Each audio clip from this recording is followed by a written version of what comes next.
dalam hadis di mana Nabi SAW menyebutkan balasan yang bertentangan dengan harapan hamba.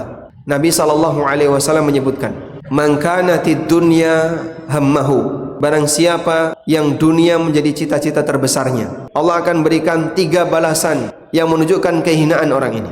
Yang pertama, Allah jadikan rasa fakirnya itu ada di depan matanya. Maksudnya gimana, Pak? Dia selalu dihantui dengan rasa butuh, rasa butuh, rasa butuh. Walaupun mungkin bisa jadi dia punya banyak kekayaan, gajinya besar, tapi dia masih pengen merasa butuh, pengen ini, pengen ini, pengen ini. Sebab kaya yang sejati itu kaya apa, Pak? Batin. Sebagaimana sabda Nabi SAW, "Laisal ghina bi kathratil 'arad wa innamal ghina ghinan nafs."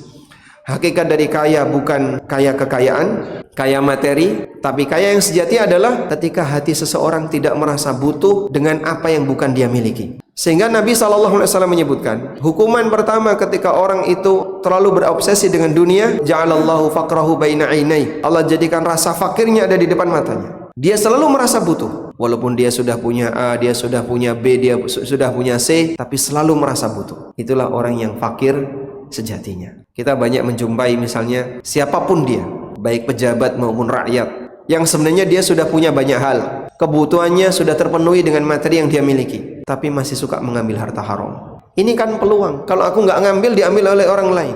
Terus memang kenapa kalau diambil orang lain? Bukankah masing-masing akan bertanggung jawab dengan amalnya? Sehingga kenapa kamu harus mengejar hal itu dengan alasan kalau nggak aku ambil akan diambil oleh orang lain? Kalau itu haram, ngapain diperebutkan?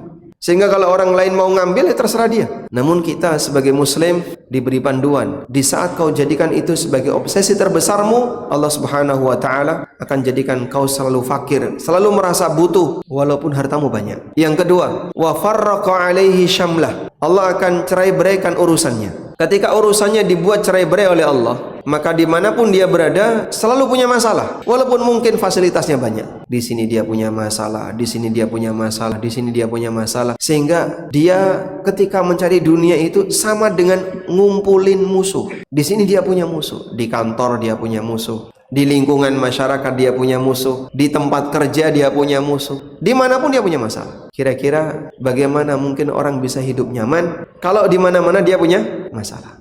Sehingga misalnya, Pak, ada orang yang dikejar-kejar masyarakat sampai harus lari ke luar negeri. Mungkin di luar dia aman ya, tapi kira-kira apakah dia bisa merasa aman, Pak, kalau dia balik? Penuh dengan suasana ketakutan. Siapapun ketika dia punya banyak masalah di lingkungannya tidak akan bisa hidup secara aman. Dia tidak akan bisa hidup nyaman. Makanya Nabi SAW mengatakan, wa farraqa alaihi syamlah, urusannya dicerai-beraikan oleh Allah.